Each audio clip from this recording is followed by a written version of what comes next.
Hello friends, welcome back to my channel master crafter.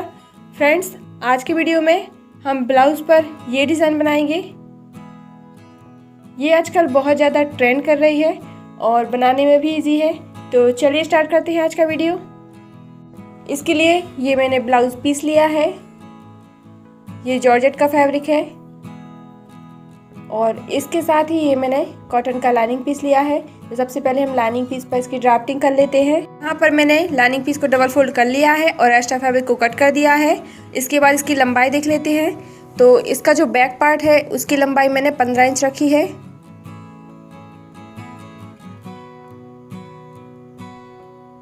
और इसका जो फ्रंट पार्ट है उसे आधा इंच बड़ा कर लेंगे। तो यहाँ पर मैंने 15.5 इंच पर मार्क किया है और अब इसकी कटिंग कर लेते हैं।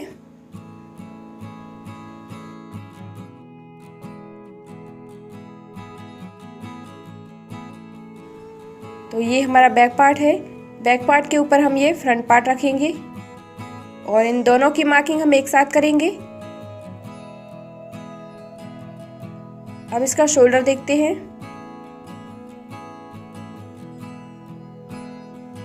तो इसका जो शोल्डर है वो 7 इंच है और यही इसका आर्म होल भी रहेगा।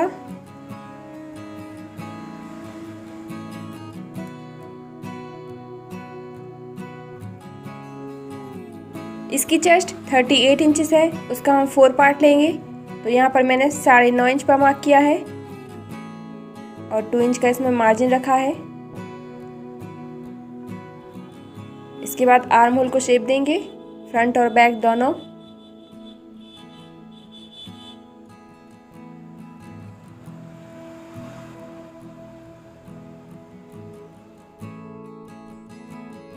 इसके बाद इसका नेक देखते हैं। तो इसकी जो ये डिज़ाइन है वो बोट नेक पर अच्छी लगती है, लेकिन मैं इसमें कम चौड़ाई दे रही हूँ। यहाँ पर मैंने 3.5 इंच पर मार्क किया है और इसकी जो लेंथ है वो भी 3.5 इंच रखी है। आप चाहे तो इसे 4.5 इंच या 4 इंच पर भी मार्क कर सकते हैं। एक बॉक्स बना लेते हैं और एक राउंड शेप देंगे।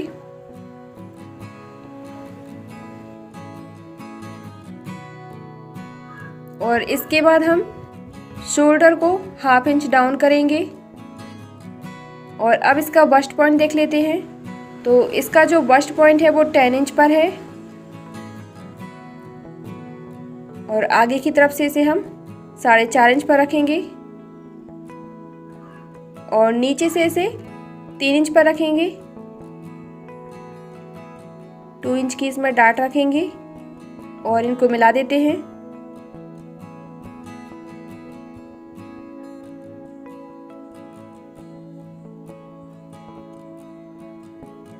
इसके बाद हम वेस्ट का 4 पार्ट लेंगे।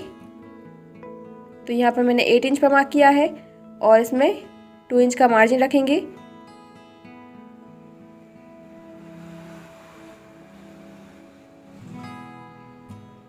इसके बाद इसकी कटिंग कर लेते हैं। तो इसका जो बैक नेक है वो हम बाद में ड्रॉ करेंगे।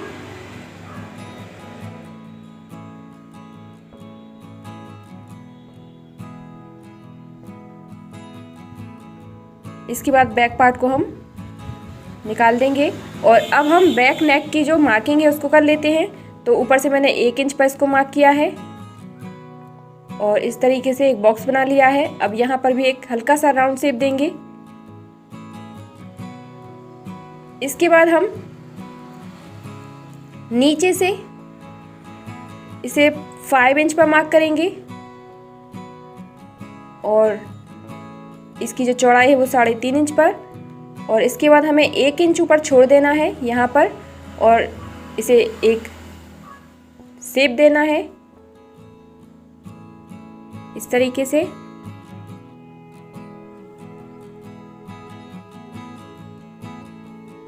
आप चाहें तो इस पर कोई भी डिजाइन बना सकते हैं। अब इसकी कटिंग कर लेते हैं।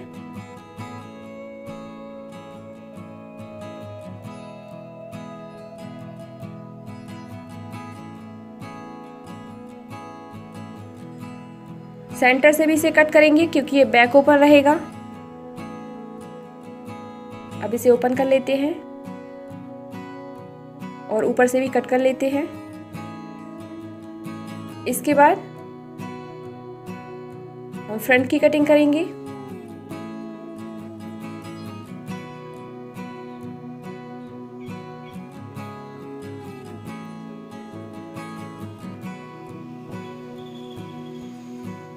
लाइनिंग पीस पर इसकी कटिंग हो गई है। इसके बाद इसको मैन फैब्रिक पर कट कर लेते हैं। यहाँ पर मैंने इसको मैन फैब्रिक पर कट कर लिया है। इसके बाद फ्रंट पार्ट के ये जो साइड के पार्ट हैं इस पर हम इस तरीके से लाइनिंग पीस रखेंगे। दोनों पार्ट हमने रॉन्ग साइड पर रखे हुए हैं और इस पर सिलाई लगा देंगे। इसके बाद ये जो हमारे लाइनिंग पीस है, तो हमें दोनों पार्ट के जो लाइनिंग पीस है इसको इसी के साथ अटैच करना है और मैन फैब्रिक को मैन फैब्रिक के साथ अटैच करना है। तो इसको हम अलग अलग अटैच कर रहे हैं। यहाँ पर हम फ्रंट और बैक दोनों के जो शोल्डर हैं यहाँ पर हम जॉइंट कर लेते हैं। तो ये मैंने इस पर सिलाई लगा दी है और ये हमारा लाइनिंग पीस का पार्ट रहेगा। यहाँ पर हम नेक पर फ्रिल लगाएंगे। तो इसके लिए अब हम मैन फैब्रिक को भी इसी तरीके से शोल्डर से जॉइंट कर लेंगे। क्योंकि हम इसमें नेक पर फ्रिल लगा रहे हैं इसलिए हम इसको इस तरीके से जॉइंट कर रहे हैं। तो यहाँ पर भी हम सिलाई लगा लेते हैं। ये मैंने इस पर सिलाई लगा दी है और ये इस तरीके से आएगा। और इसके बाद हमें नेक पर फ्रिल लगानी है।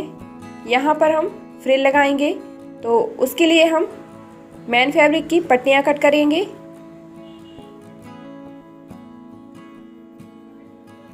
ये हमारा मैन फैब्रिक है, इसकी हम पट्टियाँ कट कर लेते हैं। तो ये मैंने इसको कट कर लिया है और इसकी जो चौड़ाई है वो 4 इंच है। आप इसे कम भी रख सकते हैं। और नेक की जो लेंथ है उस हिसाब से हमें इसकी पट्टियाँ कट करनी है। तो ये हमारी पट्टी यहाँ पर रेडी हो गई है। अब इसको हम इस तरीके से फोल्ड कर लेंगे राइट साइड से और किनारे से हम सिलाई लगाएंगे। यहाँ से हम सिलाई लगा देते हैं। तो ये मैंने इस पर सिलाई लगा दी है। इसके बाद इसमें हम प्लेट्स बनाएंगे इस तरीके से।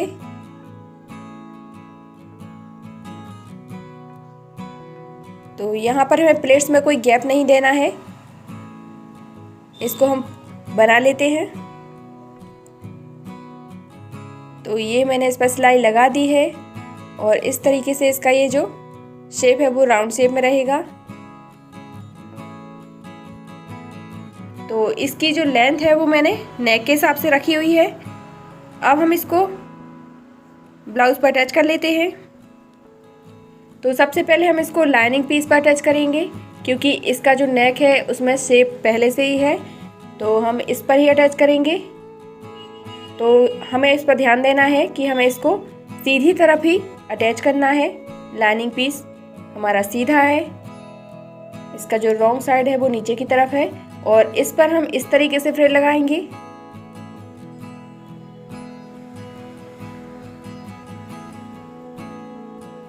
ऊपर से ही हमें इसको इस तरीके से सेट करना है। आप चाहे तो इसे पिन अप भी करते जाएं। और बैक पर ये जो खुरी लगा सकते हैं या आप इसमें लूप भी लगा सकते हैं। तो इस पर हम सिलाई लगा लेते हैं। यहाँ पर मैंने सिलाई लगा ली है।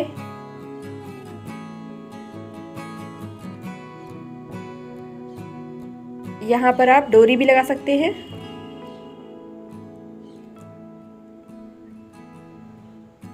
इसके बाद हम इसको मैन फैब्रिक पर अटैच करेंगे। तो ये हमारा मैन फैब्रिक है। तो इसे हमें राइट साइड पर ही अटैच करना है। तो इसके लिए हम इसको पलट लेंगे और इसे सीधा कर लेंगे। अब ये पीस हमारा सीधा हो गया है। इसके बाद हम इस पर लाइनिंग पीस को अटैच कर लेते हैं। तो इसके ऊपर हमें लाइनिंग पीस को उल्टा रखना है। ये जो हमारी फ्रिल रहेगी वो अंदर की तरफ रहेगी। तो शोल्डर से शोल्डर को अटैच करना है हमें। इस तरीके से हम शोल्डर के नीचे जो शोल्डर है इसको हम फिक्स करेंगे।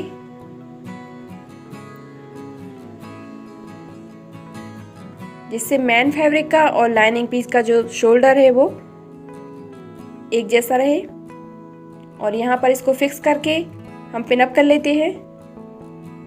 ये मैंने इसको पिनअप कर दिया है और अब इसके ऊपर हम सिलाई लगाएंगे। तो सिलाई हमें फ्रंट नेक पर भी लगानी है और बैक नेक पर भी लगानी है यहाँ तक। तो इसके ऊपर हम सिलाई लगा लेते हैं।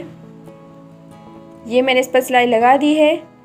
इसके बाद ये जो एक्स्ट्रा फैब्रिक है सेंटर में, इसको हम कट करके निकाल देंगे। तो हम नीचे से ही कट करेंगे इसको।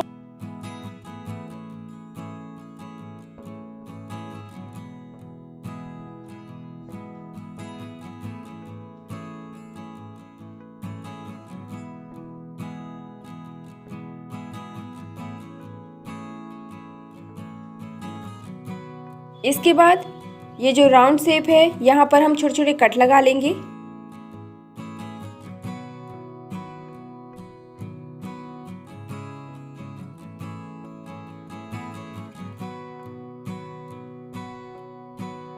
इसके बाद इसको पलट लेंगे।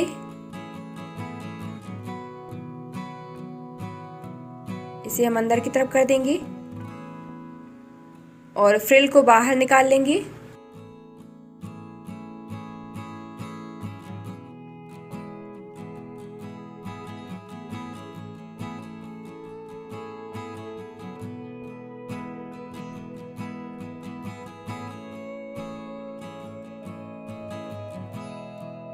इसके बाद हम इस पर ऊपर से सिलाई लगा लेंगे जिससे ये फ्रिल दब जाए और फैब्रिक भी हमारा दब जाए, और हम चारों तरफ सिलाई लगाएंगे। तो ये मैंने इस पर सिलाई लगा दी है।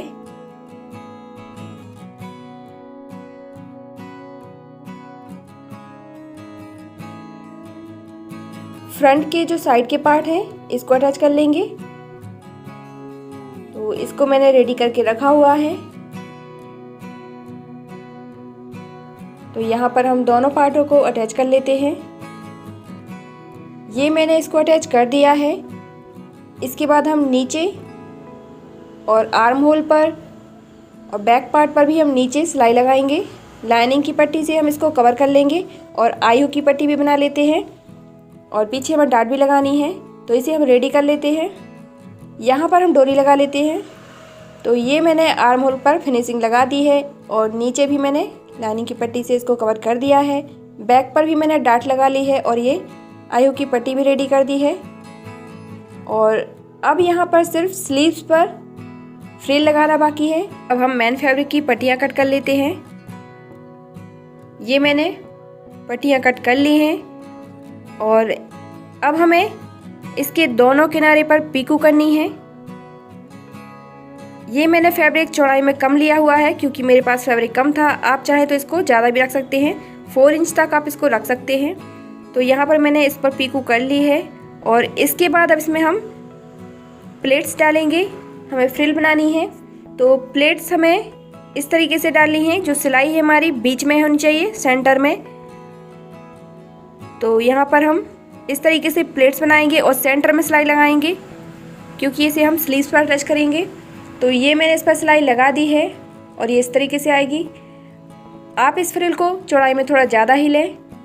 अब इसको हम यहाँ पर अटैच कर लेते हैं। तो अटैच करने के लिए भी हमें सेंटर से ही सिलाई लगानी है।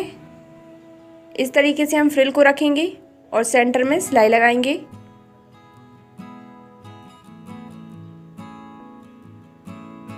तो इसको हम रेडी कर लेते हैं दोनों तरफ। ये मैंने दोनों तरफ फ्रिल को अटैच कर लिया है और अब आप देख सकते हैं इसका लुक।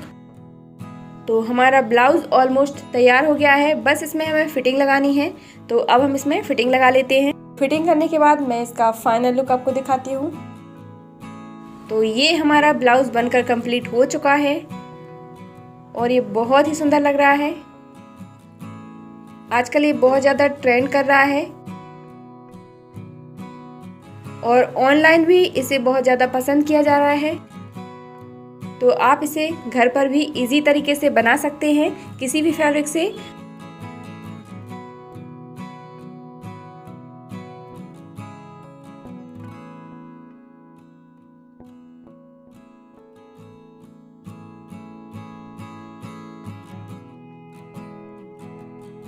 तो फ्रेंड्स, आपको ये वीडियो कैसा लगा प्लीज़ कमेंट करके ज़रूर बताइए और सब्सक्राइब कीजिए मेरे चैनल मास्टर क्राफ्टर को। साथ ही बेल आइकन को जरूर प्रेस कर लीजिए जिससे आपको आने वाली वीडियो की नोटिफिकेशन मिलती रहे। तो मिलते हैं नेक्स्ट वीडियो में किसी नए डिजाइन के साथ। तब तक के लिए बाय, टेक केयर।